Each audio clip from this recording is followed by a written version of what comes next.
우리 삶도 참 힘든데 신앙생활 하면서 가끔 이런 생각이 듭니다. 신앙생활 한다는 것이 참 힘들다라고 느껴질 때가 있습니다.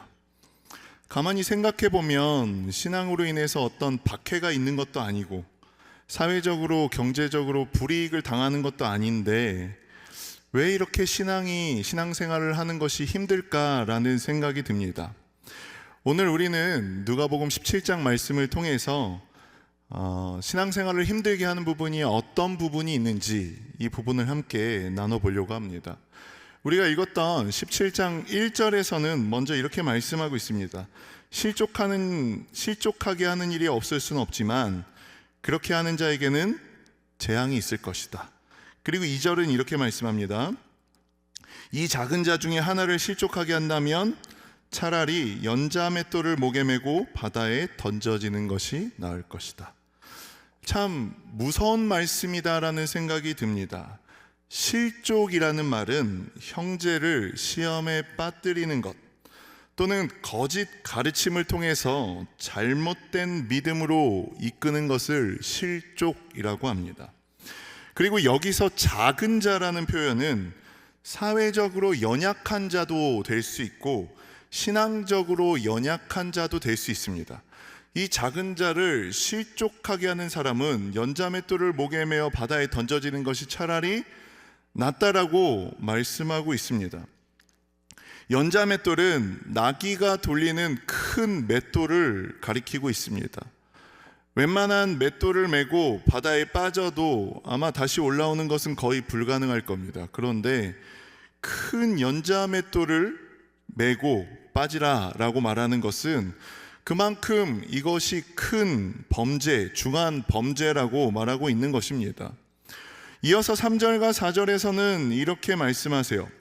만일 형제가 죄를 지으면 꾸짖고 경고하지만 그가 회개하거든 용서하라고 말씀하십니다.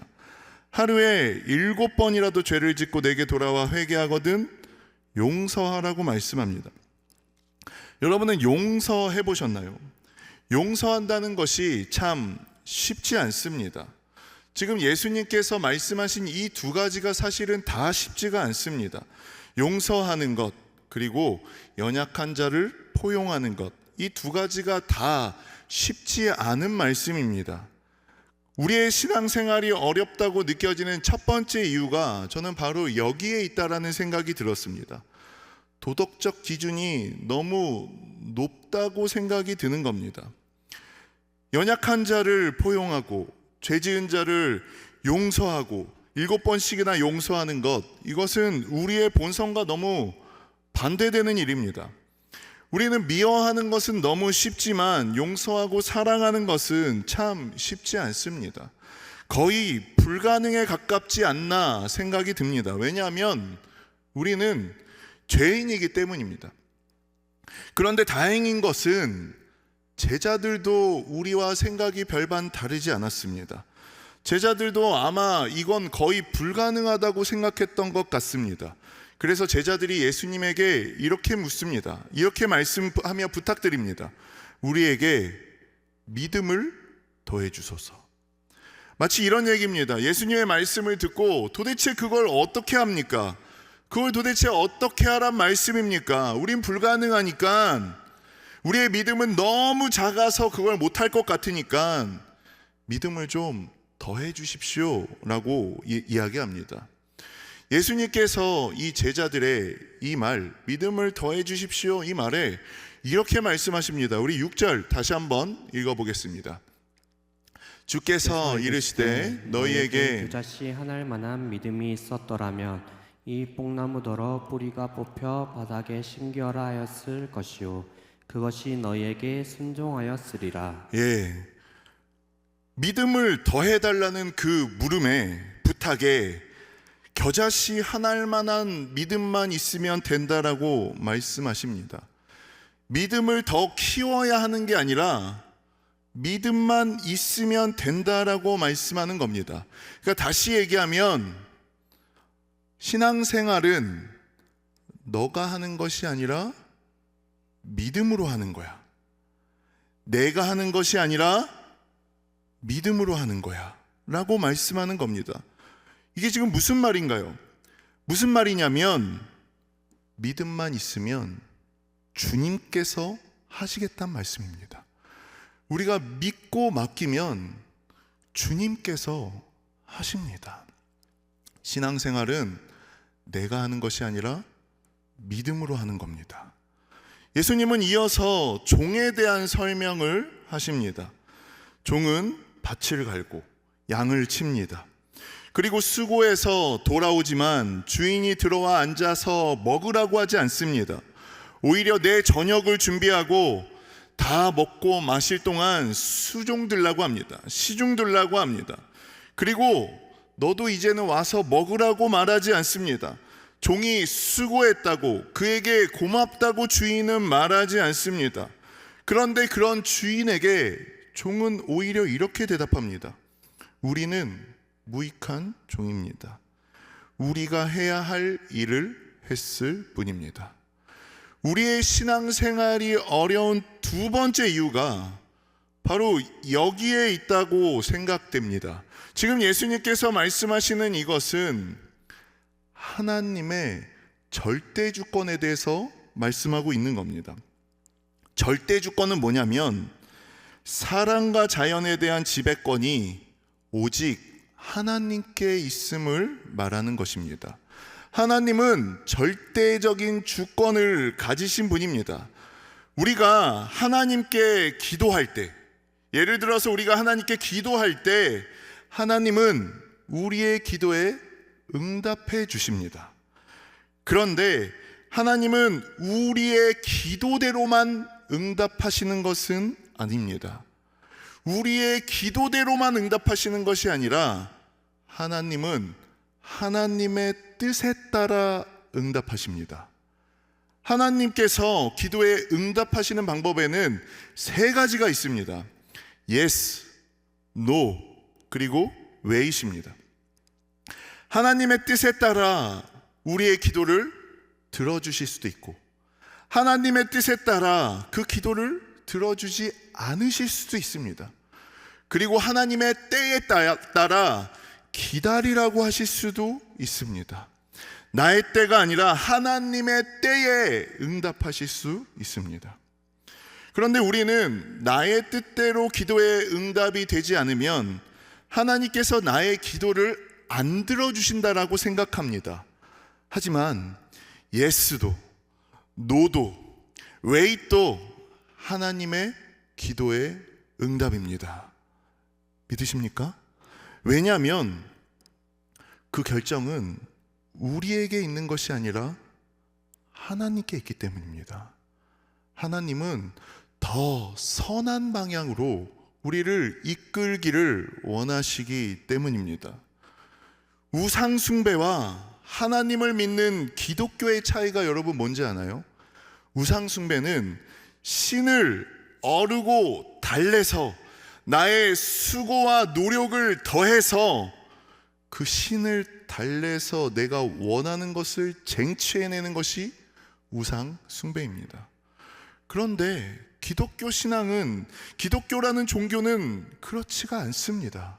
기독교는 하나님을 어르고 달래서 내가 원하는 것을 쟁취해내는 종교가 아니라, 기독교는 하나님의 말씀 가운데 내가 나아가 그 말씀 가운데 순종하는 종교입니다.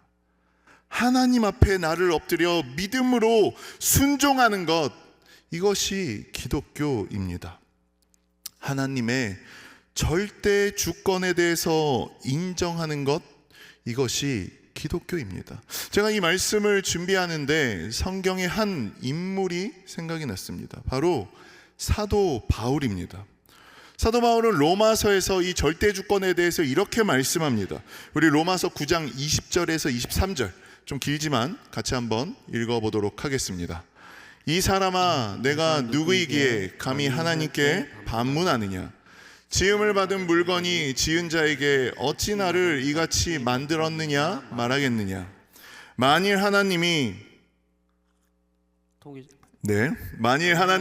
그의 진노를 보이시고 그의 능력을 알게 하고자 하사 멸하기로 준비된 진노의 그릇을 오래 참으심으로 관용하시고 또한 영광 받기로 예비하신 바 긍휼의 그릇에 대하여 그 영광의 풍성함을 알게 하고자 하셨을지라도 네. 무슨 말을 하리요. 사도 바울은 토기장이가 그릇을 만들고 부시는 것은 토기장이의 권한이라고 말하고 있습니다.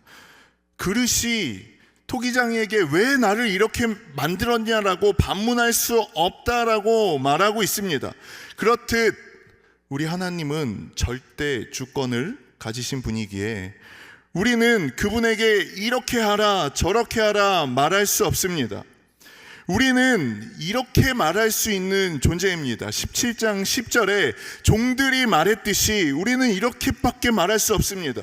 우리는 무익한 종이라 우리가 하여야 할 일을 한 것뿐이라 할지니라. 이것이 우리가 신앙생활을 하는 데 있어서 어려운 두 번째 이유입니다. 여러분들이 이것을 받아들이지 못한다면 우리의 신앙은 더 이상 앞으로 나가지 못할 겁니다. 우리가 신앙생활에 어려움 겪는 이유가 바로 여기에 있다는 겁니다. 그분의 절대 주권을 인정하고 순종하기보다는 나의 뜻을 기도를 통하여 하나님 앞에 관철시키기 바쁘기 때문입니다. 마치 내가 하나님이 되는 거죠. 내가 하나님이 되어서 하나님 이렇게 해야 돼요 라고 코치하는 것처럼 혹시 하고 있지는 않나요? 또 순종의 사람 한 사람, 사도 바울, 방금 얘기했던 사도 바울이 또 떠올랐습니다. 사도 바울은요, 하나님께 간절히 기도했던 제목이 있었습니다. 그 제목은 육체의 가시가 있었습니다. 사도 바울은 육체의 가시가 있었는데 이것이 너무 괴로웠기에 떠나갈 수 있도록 하나님 앞에 기도했습니다. 제발 나에게 있는 이 육체의 가시가 떠나가게 해달라고 했습니다. 그 육체의 가시가 무엇인지는 정확히 알 수 없습니다. 그런데 3번 기도했다라고 말하고 있는데 3번 구했다는 것은 간절히 열심히 하나님 앞에 구했다는 겁니다. 기도했다는 겁니다. 그런데 그런 간절한 사도 바울의 기도에 대한 하나님의 응답은 이렇습니다. 우리 고린도후서 12장 9절 한번 더 같이 읽어보도록 하겠습니다. 읽어보겠습니다. 나에게 이르시기를 내 은혜가 내게 족하도다. 이는 내 능력이 약한 데서 온전하여 짐이라 하신지라. 그러므로 도리어 크게 기뻐함으로 나의 여러 악한 것들에 대하여 자랑하리니 이는 그리스도의 능력이 내게 머물게 하려 함이라. 하나님의 응답은 그래 내가 그 육체의 가시를 떠나가게 해줄게가 아니었습니다. 정반대, 내 은혜가 내게 족하다. 이는 내 능력이 약한 데서 온전하여 짐이라. 사도 바울은 이것을 받아들이고 오히려 크게 기뻐합니다. 약한 것들을 그리고 자랑합니다. 왜냐하면 자신의 약함으로 인해서 그리스도의 능력을 더 의지할 수 있기 때문입니다. 자신의 약함을 통해서 그리스도와 더 가까워질 수 있기 때문입니다. 사도 바울의 육체의 가시가 사라지지 않았습니다. 원하는 기도 응답을 받은 것은 아니지만 그는 기뻐할 수 있었습니다. 하나님의 절대 주권을 인정하게 되자 그는 오히려 더 다른, 오히려 더 큰 기쁨과 자유함을 누리게 된 것입니다. 하나님은 인류를 창조하시고 온 우주를 창조하신 분입니다. 우리의 구원 사역을 계획하시고 모든 것을 하실 수 있는 전지전능한 하나님이십니다. 절대 주권의 하나님이십니다. 이러한 하나님을 믿으십니까? 이러한 절대 주권자이신 하나님 앞에 나의 뜻을 관철시키려 하지 않고 내가 하나님이 되어서 그분을 나의 뜻대로 움직이고 싶어 하지 않고 하나님 앞에 순종하고 그 뜻을 따라서 오히려 하나님과 더 가까워지고 사도 바울이 누렸던 이 기쁨과 풍성함을 누리며 나아갈 수 있는 우리 청년들 되어질 수 있기를 이 시간 소망합니다. 그리고 이제 마지막으로 우리의 신앙생활이 어려운 세 번째 이유는 우리가 읽지는 않았지만 11절부터 19절까지 한 부류의 사람이 나옵니다. 나병 환자가 나옵니다. 나병 환자들 10명이 나옵니다. 예수님께서 예루살렘으로 가실 때 사마리아와 갈릴리 사이로 지나갑니다. 그 길은 사람들이 많이 지나가는 길이 아니었고 외곽진 동네였습니다. 그곳에서 예수님이 나병 환자 10명을 만납니다. 구약에서는 나병은 하나님만 고칠 수 있는 불치병이었습니다. 그런데 그들이 예수님이 오신다는 얘기를 듣자 예수님 앞에 부르짖습니다. 저 멀리서 예수님이 오시는 것을 보고 큰 소리로 외칩니다. 예수 선생님이여, 우리를 불쌍히 여기소서. 자신의 힘으로 할 수 없다는, 해결할 수 없는 문제를 가진 사람들이 예수님 앞에 부르짖습니다. 나를 불쌍히 여겨 주시옵소서. 예수님은 그 간절한 외침에 그냥 외면하고 가지 않으시고 그들을 보시고 그들에게 가셔서 이렇게 말씀하십니다. 우리 14절 한번 같이 읽어보도록 하겠습니다. 14절입니다. 보시고 이르시되 가서 제사장들에게 너희 몸을 보이라 하셨더니 그들이 가다가 깨끗함을 받은지라. 레위기 13장과 14장을 보면 나병 환자들은 부정한 자들로 규정되어서 공동체 안으로 들어올 수 없었습니다.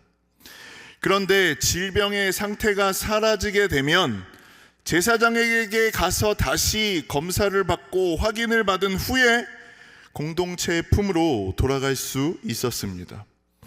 이 나병 환자들은 몸의 치료도 간절히 원했겠지만 어쩌면 공동체 안으로, 가족의 품으로 들어가는 것을 간절히 원했을 것입니다. 그런데 예수님께서 말씀하신 이 순서가 좀 이상합니다. 병이 낫고 제사장에게 가서 검사를 받아야 되잖아요. 예수님이 치료해 준 다음에 이제 검사장에게 가서 확인을 받아라라고 해야 되는데 병이 낫지 않았는데 제사장에게 너의 몸을 보이라고 말씀하고 있습니다. 아마 저였으면 따졌을 것 같아요. 아니, 지금 절차가 틀린 거 아니냐고.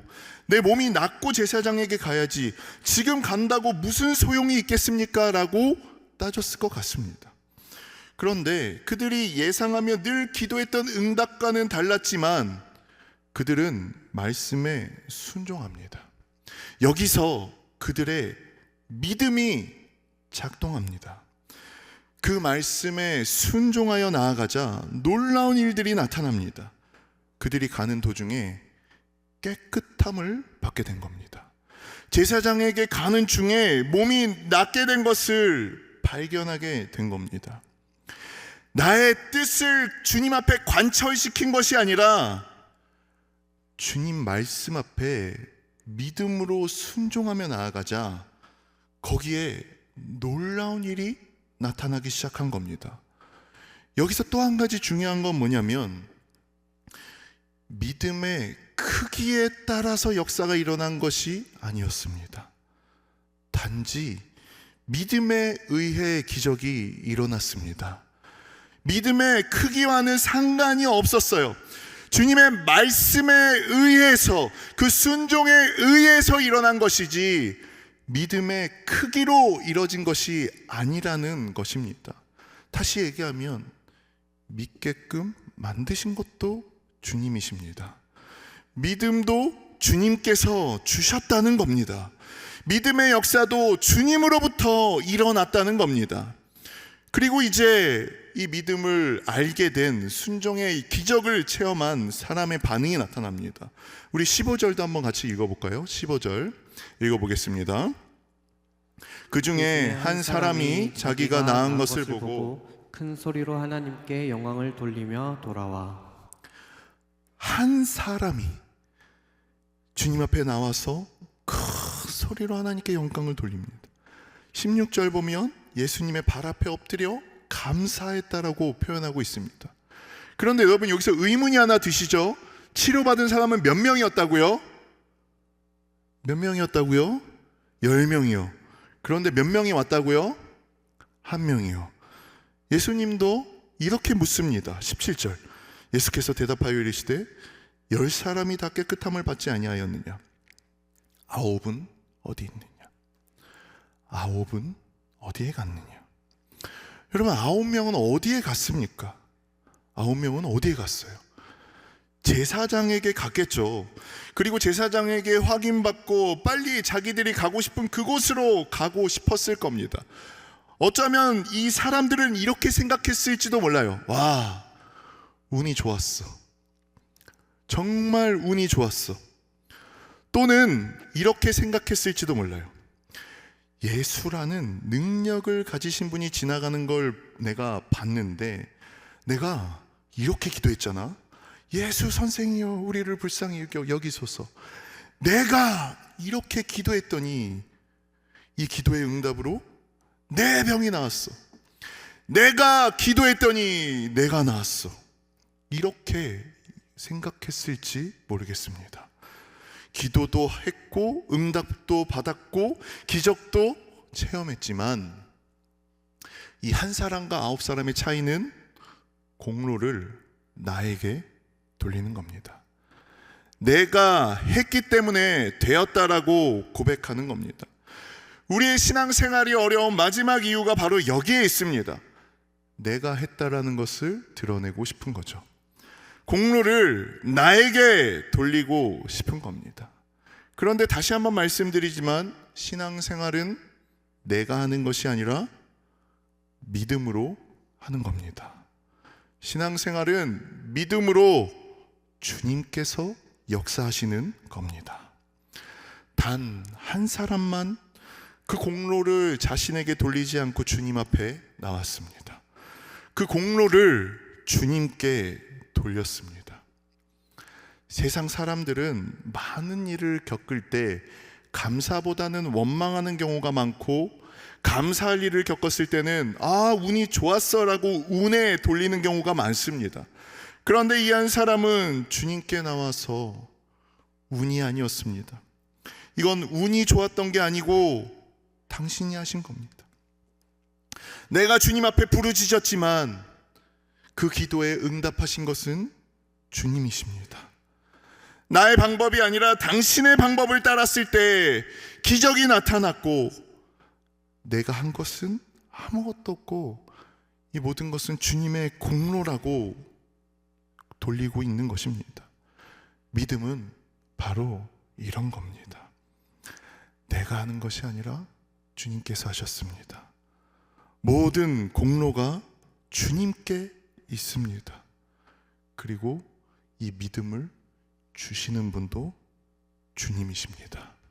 이렇게 고백하는 것이 바로 믿음입니다. 운이 아닙니다. 우리에게 일어나는 운은 없습니다. 모든 것은 그분의 계획대로 진행되었고 어떤 상황 속에서도 하나님은 하나님의 뜻대로 우리를 인도하실 것입니다. 우리가 그 가운데 할 수 있는 것은 감사, 예배, 찬양밖에 없음을 이 시간 고백할 수 있기를 소망합니다. 그럼 그에게 예수님은 이렇게 말씀하십니다. 19절. 그에게 이르시되 일어나 가라. 내 믿음이 너를 구원하였느니라. 이러한 믿음이 결국 그를 구원했습니다. 믿음의 크고 작음에 따라 역사하신 것이 아니라 주님께서 하셨고 주님께서 믿음을 더하여 주셨고 믿음의 역사로 말미암아 결국은 구원에 이르게 된 겁니다. 여러분, 신앙생활 내가 하지 마세요. 주님께 믿음으로 맡기세요. 신앙의 힘듦을 믿음으로 말미암아 뛰어넘어서 주님의 역사를 경험하며 풍성함을 경험하며 나아갈 수 있는 우리 청년들 되어질 수 있기를 이 시간 주님의 이름으로 축원합니다. 이제 말씀을 맺겠습니다. 신앙생활이 어려운 이유가 무엇입니까? 도덕 기준이 너무 높다고 불가능하다고 생각하기 때문입니다. 하지만 예수님은 믿음만 있다면 불가능은 없다라고 말씀하십니다. 우리는 믿음으로 신앙생활 하는 것입니다. 두 번째는 나의 뜻대로 하나님을 설득시키고 싶기 때문입니다. 하지만 하나님은 나의 뜻대로 움직이시는 것이 아니라 그분은 절대 주권자셔서 그분이 나의 뜻대로 움직이는 것이 아니라 내가 그분께 순종해야 합니다. 내가 그분께 순종하며 나아갈 때 하나님 이렇게 내가 했으니까 이렇게 해주세요가 아니라 주님 나는 무익한 종입니다. 우리가 하여야 할 일을 했을 뿐입니다 라고 주님 앞에 인정하며 순종하며 나아갈 때 지금껏 알지 못했던 풍성함과 기쁨이 여러분 가운데 있을 줄 믿습니다. 마지막으로 나의 공로를 주님 앞에 내세우는 것이 아니라 주님께서 하셨음을 주님 앞에 모든 것을 내어드릴 수 있는, 그래서 우리의 삶을 돌아보면 알 수 있듯이 내가 했다라고 고백하는 것이 아니라 주님께서 하셨습니다. 나는 그저 주님 앞에 찬양하며 예배할 뿐입니다 라고 고백할 수 있는, 이런 믿음으로 주님 앞에 나아가서 이런 믿음으로 주님 앞에 진정한 예배와 경배로 높이 하나님을 올려드려서 하나님의 기쁨이 되어질 수 있는 저와 우리 청년들 되어질 수 있길 이 시간 주님의 이름으로 축원합니다.